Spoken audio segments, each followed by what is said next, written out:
Hello, my master manifestors. How are we doing today? Welcome. If you are new here to Refine You, I am so happy you joined us. Thank you for gracing us with your amazing presence. I feel you, boo. I feel your presence. I feel you here. Okay. I'm glad you made it here. If you're new here, my name's Alisha Bradley. I'm a mindset and manifestation coach, and I'm here to help you naturalize everyday miracles, making conscious manifestation, conscious creation, an everyday lifestyle for you. Okay, we're here to step into our natural master manifestor role in our realities. And we're here to do it in a very easy, simple way, as simple as possible. Obviously, it's not super duper simple, but it's simple enough to align yourself with that master manifestor experience. So if you're with me, you're in the perfect place. I'm glad you found the camp. Welcome to the camp. You're part of it now. You can't go nowhere now. You'll be back. You'll be back. Be sure to like this video and subscribe to my channel, and be sure to enter into the giveaway. Go back in the videos and look at the giveaway, because we're waiting for 1K subscribers, and then I will announce it. I will announce the winners of the giveaway. So be sure to enter into that. Don't enter here or any other videos, only the 2 videos that say giveaway.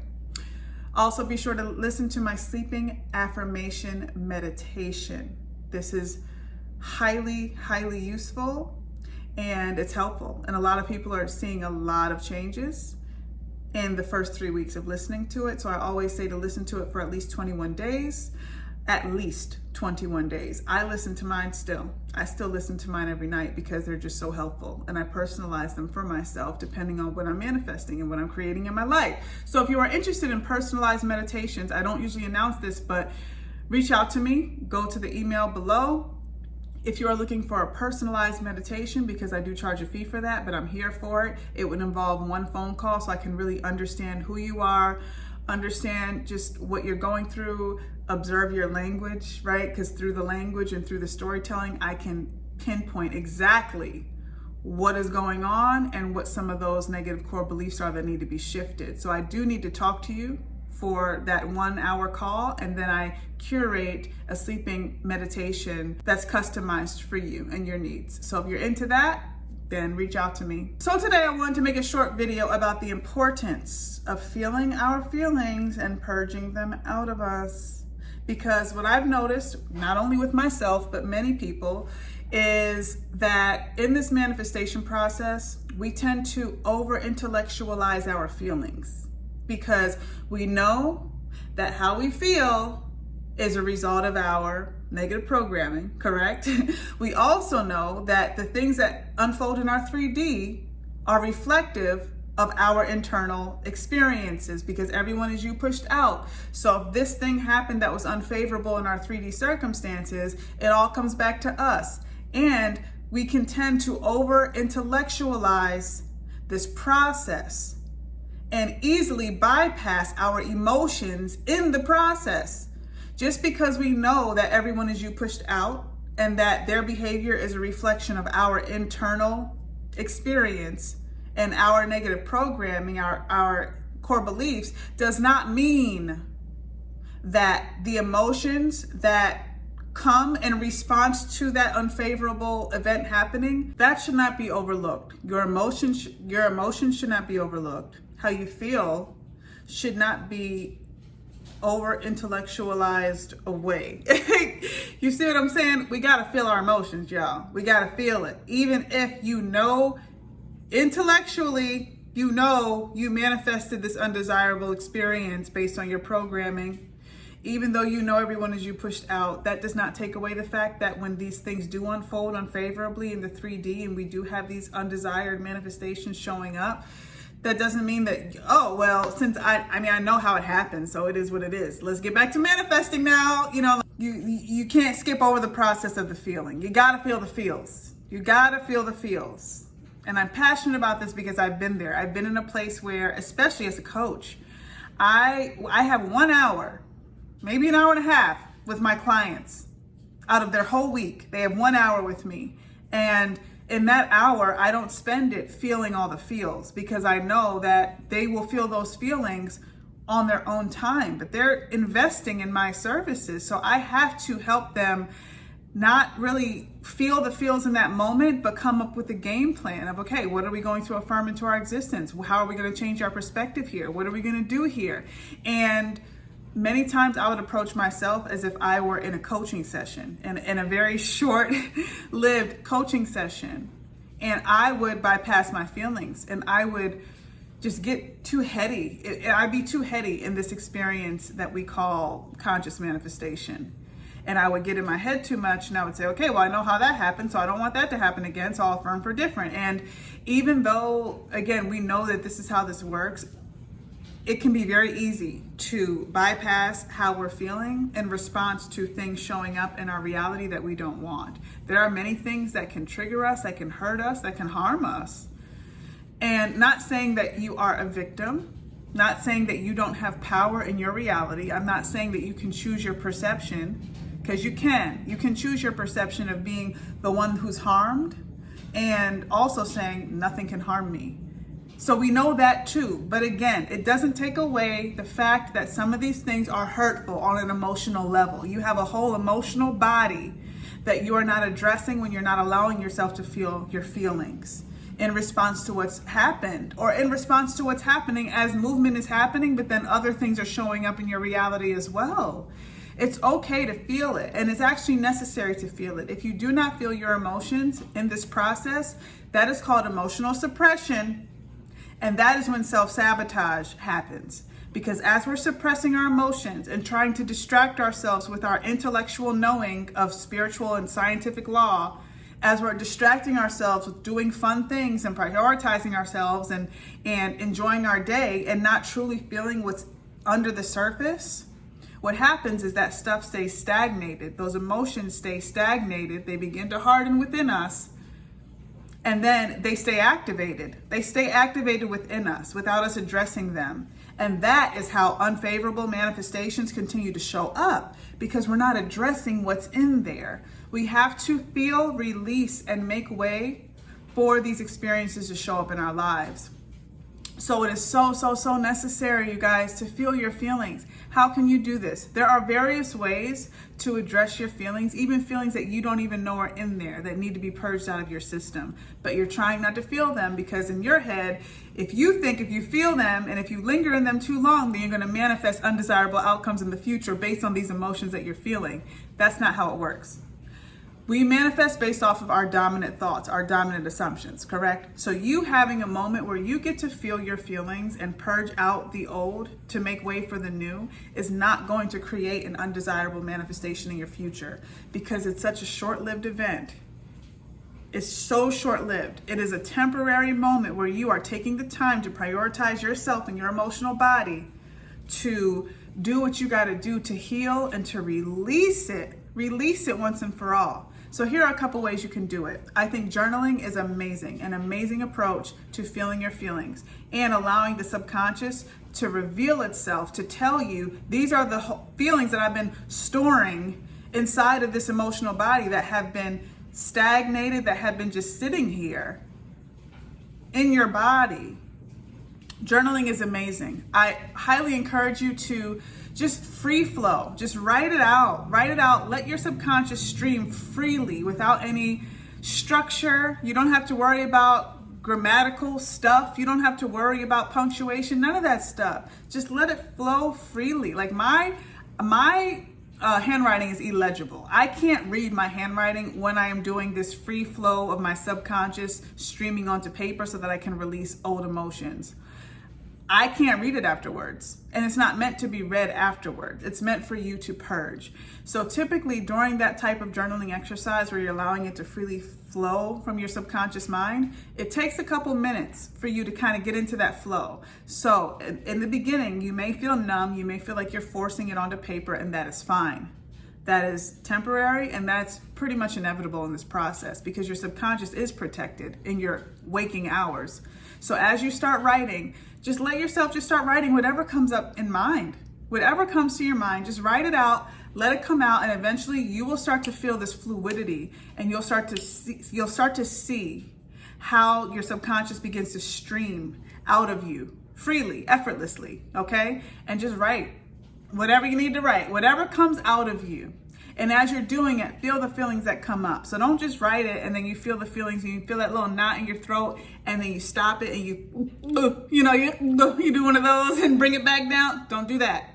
Let that knot come out. That knot, it needs to come out, okay? It needs to purge itself out.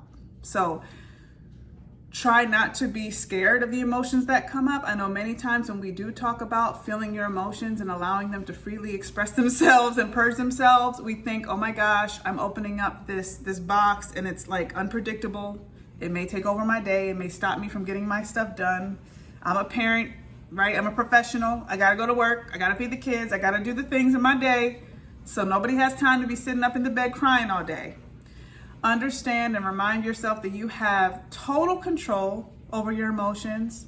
If you go into this experience, you have the power to put a stop to it if you need to and if you want to. You don't have to. But if things become so overwhelming to the point where you're fearful that it's going to impede on your day or hinder your day, then you get to close the box and come back to it at another time where you have more time and more bandwidth to release these emotions. So just always know you're in control. Emotions should never be scary for you because they're not scary.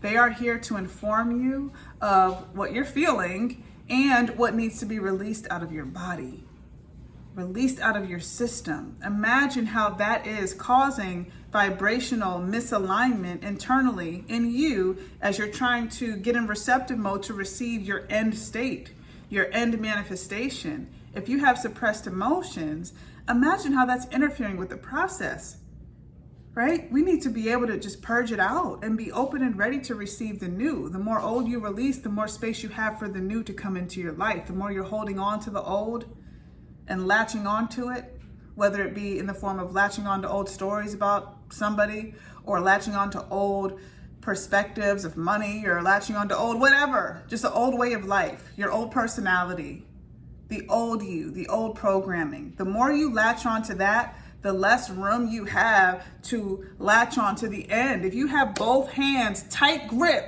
on the old, how you gonna swing over to the new? You can't swing over. You gotta release so you can latch on to the end state, right? You can't, there's no way possible. All right, so let's swing this way. And how can we swing this way? I truly believe that one of the most effective approaches is to journal your emotions. You can even do it in the form of writing a letter. Say you have somebody specifically in mind that you need to have this dialogue with on paper. You're not giving the person the letter, by the way. You can burn the letter, you could trash it, rip it up. I always symbolically release what I write down through burning it, shredding it, throwing it away. I never keep it because in my head, that's symbolically keeping the old emotions in my space. The whole point is to release it, right? To feel it and release it. And so I always shred it up. So if you're writing a letter to somebody that has maybe caused harm in the past or caused really negative emotions within you in the past and you never had that conversation with them, or sometimes it just comes up, or maybe you just feel divinely inspired to write this person this letter, that is a perfect way to release old emotions as well. There is a complete difference between allowing emotions to linger for way too long unnecessarily to reside within us as we're feeling them, and feeling them with the intention to feel them, honor them compassionately, and then release them. Two totally different experiences. We are not here to hold on to let them linger and fester for too long. We're not here to be crying and crying and crying for days, you guys, okay? We are not, and if you do, then that may be your process. But the crying and crying will be with the intention to release, right? Not to rehash. We are not here to rehash it, to keep thinking about it, to keep re-traumatizing ourselves, and to keep it relevant. The only reason we are going in to find the emotions that need to be released is so that they can be released. That is the whole point. I'm telling you, that frees you up. That frees up so much space energetically within you. That allows you to vibrationally align with this end state of your dream lifestyle in a much easier way than other approaches. Okay, so I just really wanted to remind you today, If you feel like you are over intellectualizing this process, if you feel like you are bypassing yourself emotionally because you're on this conscious manifestation train and you excited and you going and that happened, I don't care, and this is happening in my 3D, I don't care, because a lot of manifestation coaches tell you to disregard the 3D, to not care about the 3D, to ignore the 3D, but you also are human. So if you're going through your day lying to yourself, telling yourself that you don't care about this 3D experience that happened, you don't care how this person is showing up, I'm ignoring that, I don't care about that. If you're saying you don't care, but in all actuality, you are harboring the emotions and you are actually responding to these 3D circumstances, but you're not consciously aware of doing so, then it is time to take a breath, to pause for a second, to check inside, check with yourself internally, and just allow yourself to feel whatever may have come up during this manifestation process for you, because the manifestation process is not always easy. As things are shifting in our 3D, as movement is happening, especially if you're dealing with SP or your money, or just these things that are connected to you on a deep personal level. And if things are happening unfavorably as you are seeing the shifting, as you are seeing the purging your 3D, it is triggering. It could trigger emotions in you. And it is not at all encouraged to ignore them and tell you to ignore your 3D and to not cry about it. Because there are some manifestation coaches out here that have that tough love approach that tell you not to cry, to tell you to ignore it and to get over it. And to just boss up and just don't cry. And maybe tough love does not resonate with you, because it sure does not resonate with me. Sometimes I need the tough love, but I also need to feel my feelings so that I can release them. And I'm telling you guys, every single time I write a letter to that special somebody that caused a lot of pain and hurt in the past, instant release, instant shifting in my 3D that I can actually see with my 2 eyes. Like instant. Every single time I write somebody a letter, they either reach out to me immediately after I shred up that letter or burn that letter, or they'll reach out to me and they may not talk about the thing I'm writing about in my letter, but I feel a shift in their energy instantaneously, you guys. This stuff is very effective.